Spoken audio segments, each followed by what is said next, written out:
Alô, amigos ouvintes da Rádio Rio de Janeiro. Meu nome é Deusa Nogueira. Estamos nós no programa conversando sobre a mediunidade. E encerrando esse mês de dezembro, na comemoração do Natal de Jesus, nós estamos estudando o livro Mediunidade com Jesus, do Espírito Carlos, através do médium Roberto Lúcio de Souza. E hoje nós vamos ver acerca da mediunidade. Vamos ver o que ele diz acerca do dito bíblico. Mas vós, quem disseis que eu sou? Jesus, Marcos, capítulo 8, versículo 29. E aí a gente sabe que essa interrogação foi feita a Pedro, né? E é muito interessante esse conhecimento, sem saber, da gente saber do que a gente está falando. Eu assisti uma palestra pela internet, uma palestra até antiga, da nossa Nete Guimarães, que ela fala do jugo suave, o fardo é leve. Por quê, né? Que o jugo é suave e o fardo é leve. E aí ela fez uma pergunta assim, foi numa comemoração, vai ser uma semana espírita, e ela fez uma pergunta para o auditório, né? Quais foram as últimas palavras de Jesus? Aí as pessoas falam assim, perdoa, ele não sabe o que faz. Ué, mas Jesus não ressuscitou?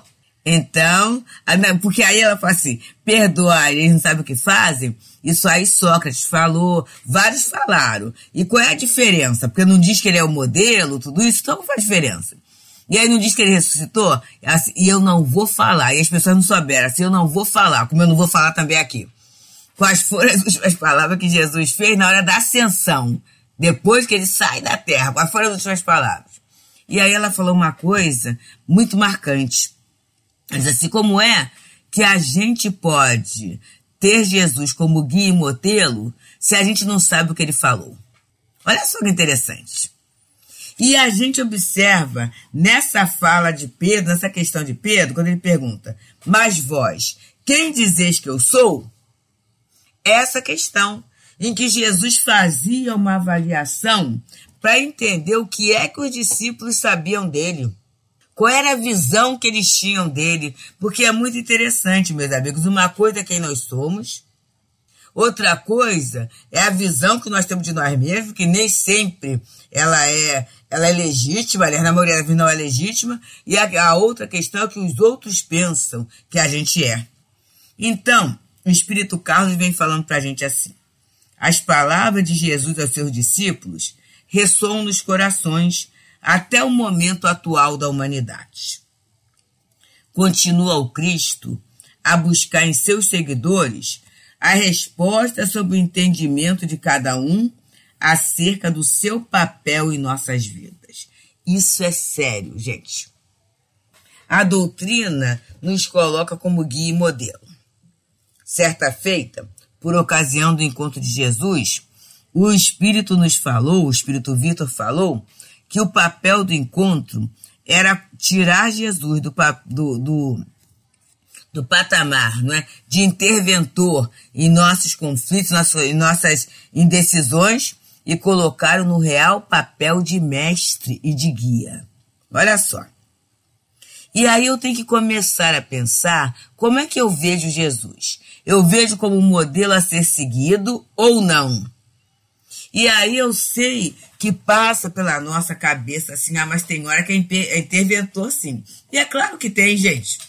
Quem é que tendo um irmão na competência de Jesus não vai se dirigir a ele? Ele se dirige assim, Jesus, por favor. É nosso ainda. Faz parte desse nosso contexto, né? A gente pedir ajuda ao irmão maior, tudo bem. Mas a ajuda é só para a resolução do problema ou em algum momento, ou em alguns momentos da minha vida, eu já consigo pensar nele. E pensando nele, pensando no exemplo dele, eu tomar uma atitude diferente daquela que eu tomaria por mim mesmo sem conhecê-lo. Aí é que está. Esse é todo o diferencial que a doutrina dá. Então eu posso falar assim, mas Jesus não está perguntando Quem dizes que eu sou? Ele não está na minha frente perguntando, mas essa pergunta existe no ar, e eu estou respondendo através do quê? Da minha fala, do meu papel, dos meus exemplos. E ele continua a nos falar. Ao aprendiz afeiçoado aos estudos evangélicos, a pergunta é um exercício de autoaprendizado e autoaprimoramento. E a gente tem até assim algumas dicas belíssimas de alguns companheiros que misericordiosamente falam assim, o que Jesus faria se estivesse no meu lugar? Né? E aí, quando eu penso nisso, eu tenho duas alternativas. A gente já sabe, pelo conhecimento, o que Jesus faria.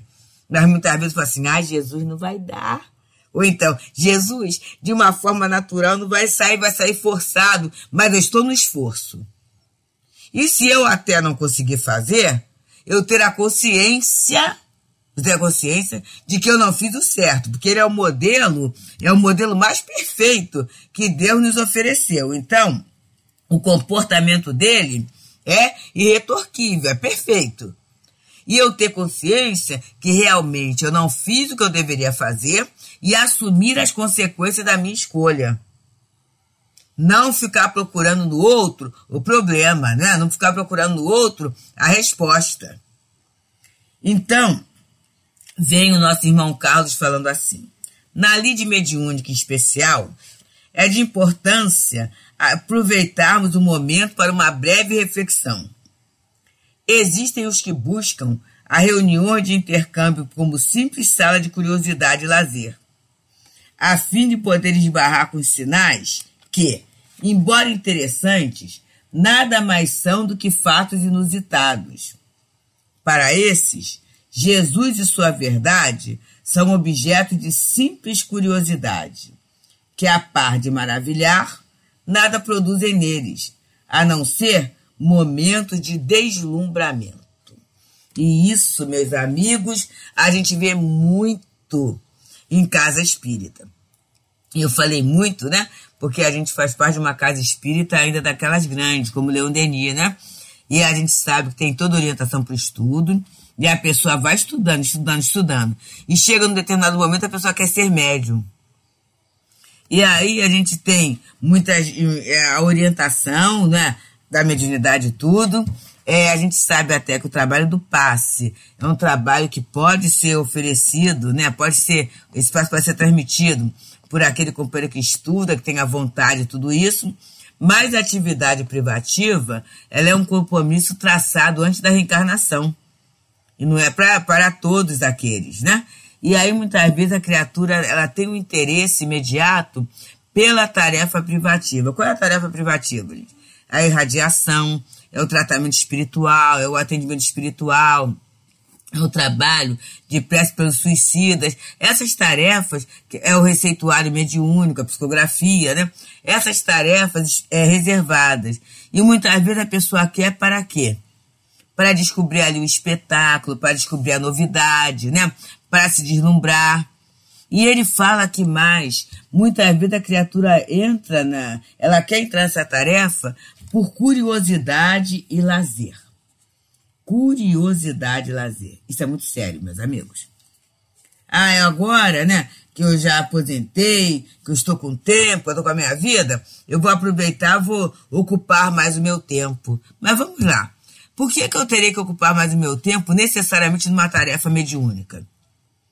Por que eu não posso ocupar o meu tempo, por exemplo, fazendo uma tarefa voluntária na casa espírita ou no outro setor? Ajudando ali no setor. Ajudando, às vezes, até um parente. Muitas vezes a gente tem um parente em que a nossa chegada ali para fazer uma compra, para organizar um remédio, para organizar uma casa, para fazer um alimento, para lavar uma roupa, para sentar e conversar, fazer companhia, isso é um trabalho importantíssimo que às vezes ao longo de uma vida profissional em que a gente trabalhou, tinha um horário muito corrido, a questão de criar filho, de escola, tudo, nós não tínhamos tempo e agora a gente tem tempo para fazer. E aí vamos entender isso como trabalho do Senhor? Por que tem que ser o trabalho privativo dentro da casa espírita? Isso é algo, né, para nós pensarmos. E aí, muitas vezes, é assim, a curiosidade. E muitas vezes, o estudo de Jesus, da vida de Jesus, do Evangelho, é curiosidade. É para dizer que eu sei, né? É para dizer que eu domino aquele assunto. É para dizer bastante coisa. Mas, na verdade, sem um legítimo conteúdo de aproveitamento. Sem esse conteúdo de aproveitamento, de elevação mesmo. Entender Jesus como um grande presente que Deus nos deu. Esse é o desafio, né? E um presente eu cuido, mas eu não coloco só ali para ficar olhando, não. O presente eu uso. O presente, ele tem nessa questão da utilidade. E ele diz, aprendizes existem que fazem do fenômeno simples correio dos planos superiores, a trazer novos conhecimentos ou noticiários do além. Esses, certamente, têm Jesus como simples profeta das boas novas, mas que estas fogem de suas possibilidades de acesso, pela distância no tempo e no espaço. E aí ele nos convida a uma reflexão bem interessante, como médiuns, e até como usuários da mediunidade. O fenômeno ocorreu. Fica o fenômeno pelo fenômeno, ou a gente reflete sobre aquele fenômeno para tomar uma postura superior na nossa vida. Durante sono físico, eu encontrei com um espírito que me falou isso, aquilo outro. E depois foi confirmado que foi um espírito mesmo. Tudo bem. Mas a partir daí, como é que isso vai mudar o meu dia? Como é que isso vai mudar, de repente, um projeto, uma resolução, a ocupação do meu tempo? O que isso vai interferir? Porque senão fica o fenômeno pelo fenômeno. Fica o relato pelo relato. E aí ele compara, né, que esse médium, que ao longo do tempo, o fenômeno mediúnico ocorreu com ele, sem operar nenhuma mudança substancial, além de aquelas pessoas que veem Jesus como um profeta, que trouxe verdade, sim, mas que, em realidade, né, não há possibilidade de acesso. Sabe aquele negócio assim, Jesus é Jesus, eu sou eu? O Espírito veio, trouxe até uma mensagem superior, mas isso é porque ele é superior. Eu não, eu sou na minha. Eu estou na minha inferioridade. Aí eu continuo na mesma vidinha. É essa questão séria para todos nós. E é por isso que nós estamos aqui, para mudar a vidinha, né? Já que esse programa é o nosso último programa do ano, para a gente começar a ter uma proposta nova de aproveitamento, meus queridos. O tempo está passando. A oportunidade é valiosa, é generosa para o nosso crescimento. Por isso a gente está aqui conversando sobre a mediunidade, falando sobre a mediunidade com Jesus, com a ajuda do Espírito Carlos, através do médium Roberto Lúcio de Souza, nesse tema 7, no 7º capítulo, que fala acerca da mediunidade, e que ele vai analisando uma pergunta de Jesus a Pedro. Mas vós, quem dizeis que eu sou? Está anotado em Marcos, capítulo 8, versículo 29. E ele continua nos falando assim: há os que fazem da tarefa uma obrigação, que possa liberá-los de suas mazelas, capaz de oferecer-lhes tranquilidade e bem-estar. São os que veem no Cristo um reparador de suas falhas, que deve devolver-lhes em bens o trabalho que realizam em seu nome.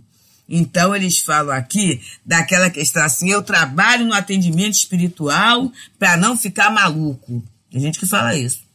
Eu trabalho no tratamento espiritual para não haver um acúmulo de fluido e, a partir daí, criar doença fantasma, essas questões todas, esses enquistamentos que acontecem com o médico que não bem elabora o fluido. E, na verdade, gente, isso é um comércio. É um comércio. eu ofereço alguma coisa porque eu quero outra. E aí ele vai comparando que quando eu penso assim, na verdade eu vejo em Jesus o quê? Alguém que vai reparar as minhas falhas, né? E na verdade, se eu estou trabalhando com ele, ele tem que me sustentar e oferecer tudo. É um comércio. É um comércio que eu estou fazendo. É uma barganha que eu estou fazendo.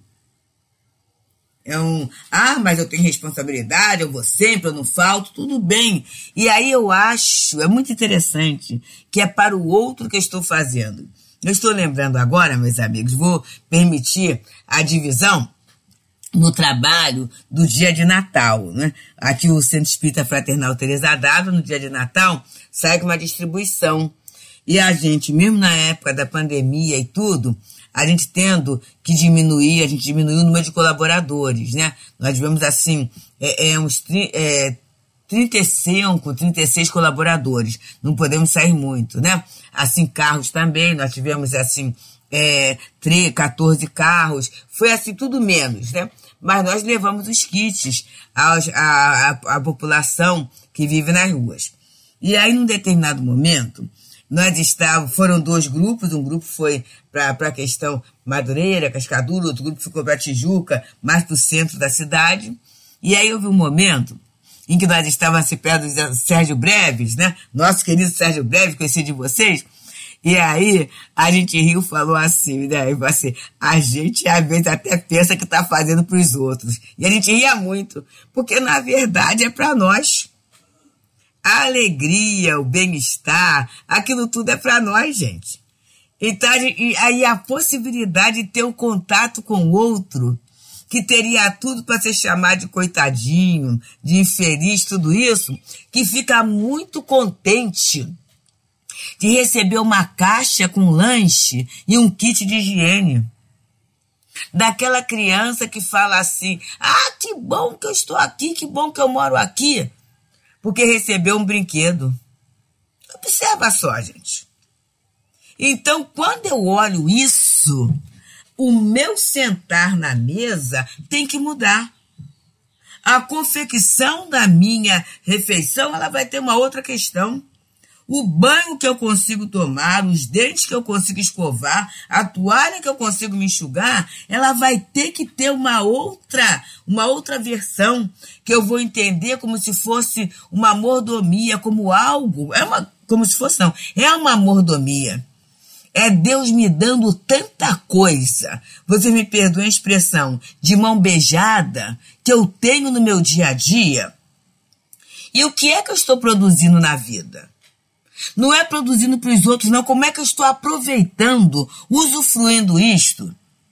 Já que eu não tenho que ter preocupação com a minha alimentação, com a minha higiene, porque está tudo ali ao meu entorno. Como é que eu estou aproveitando esse tempo de despreocupação nessa construção do reino de Deus em mim? Porque Deus está me dando. E aí? Como é que eu estou fazendo? E assim, ele vem falando da tarefa mediúnica. Tarefa mediúnica. Eu estou recebendo já. Eu estou lá, tendo a chance, a abençoada chance da mediunidade, de ter contato com a espiritualidade, em casa, numa casa bem estruturada, sobre uma plataforma espiritual, né, doutrinária, segura. A partir daí, o que é que eu estou fazendo da minha vida? E é o que eu estou fazendo disso que vai mostrar como é que eu vejo Jesus. Como é que eu vejo Jesus? Será que na hora que ocorre uma contrariedade, eu acho que falhou alguma coisa? Ou eu vejo o suporte que eu possuo para facear aquela dificuldade? É para pensar, meus amigos. E ele continua a nos falar assim. Há também aqueles que, por muito lutarem e sofrerem, e por terem amadurecido, buscam no intercâmbio medianímico um momento abençoado de contato com irmãos, companheiros, que com mais ou menos recursos que eles próprios, reúnem-se para o exercício primordial da fraternidade e da caridade. São esses os que propriamente poderiam responder com o apóstolo Pedro: Tu és o Cristo, o Filho do Deus vivo. E aí a gente lembra, né, muitos casos, mas eu vou trazer o caso do Nivone do Amaral Pereira, com muitas lutas, muitos conflitos, mas ela mesma diz que as horas de maior alegria, de maior realização da sua vida, foram aqueles momentos em que ela teve o contato com esses irmãos, com esses companheiros, né, sofredores ou não, na tarefa da mediunidade. Olha só, gente. Então ela entendeu. E a gente, quando olha assim, fala assim, ué, mas ela teve tanta luta, ela teve tantas situações, ela teve, foi alguém, né, que foi suicida por tanto tempo, então a mediunidade, em começo, né, por ela lidar com o suicídio, parte do grupo que ela reencarnou, né, então eram esses espíritos que vinham, então não era um movimento de muita alegria, de euforia, de nada disso, de ajuda, de profunda ajuda. O próprio receituário mediúnico, o próprio atendimento fraterno, então, muito trabalho, e isso não tirou das próprias lutas do seu dia a dia, das suas próprias lutas pela vida. Mas mesmo assim, ela tinha no trabalho alegria, sem nenhuma cobrança. Ela entendia a bênção que era esse trabalho na sua vida. Olha só. Então, o irmão Carlos vem falando que esses médiuns que já têm essa percepção, que já têm essa leitura, é aquele mesmo que respondeu como Pedro: Tu és o Cristo, o Filho de Deus vivo. Quer dizer, está trabalhando com Jesus, por Jesus, para Jesus, e se sente compensado, contemplado por isso. E ele continua nos falando: neles habitam os verdadeiros ideais da tarefa. Neles vivem os sentimentos clareados pela verdade do trabalho. Por eles e através deles espalha-se a luz divina que os ilumina e progressivamente iluminará toda a terra, fazendo desta um campo infinito de frutos de amor. Então, a gente está vendo aqui, assim como Pedro foi essa pedra angular do cristianismo, né? A gente pode ser aquela pedra importante, né? Dentro da casa espírita, não pela exuberância do fenômeno mediúnico, mas pelo aproveitamento deste fenômeno em nossas vidas. Esse aproveitamento sobre forma de estímulo à nossa reforma íntima, de gratidão a Deus pela possibilidade de trabalhar e pelos exemplos que ficam em nós, pela fortificação que ficam em nós. E no momento em que vierem os desafios, que vierem as dores, que vierem as lutas que são naturais do aprendizado, que a gente possa falar assim: graças a Deus, eu tenho o apoio e o reforço da mediunidade na minha vida. Graças a Deus, eu sei como caminhar. Graças a Deus, eu sei como trabalhar. Graças a Deus, eu tenho Jesus, o meu modelo, o meu guia, a minha orientação. E jamais eu me perderei, porque Ele é o caminho, Ele é a verdade, Ele é a vida. Caminho, verdade e vida em mim, para que outros também possam transitar através de mim. E é assim, amigos, que a gente vai chegando nesse último programa do ano e que a gente possa ter um ano novo. E que esse ano seja novo, num novo olhar, numa nova forma de ver o Mestre Jesus, numa nova forma de vermos a doutrina espírita em nós, a casa espírita, os companheiros da casa espírita, os benfeitores espirituais. e que o nosso movimento de gratidão a Deus seja um comprometimento cada vez maior com o bem, com a luz, com a verdade, com a paz. Muita paz, amigos. Feliz tempo novo para todos nós. Para todos nós. Para todos nós. Para todos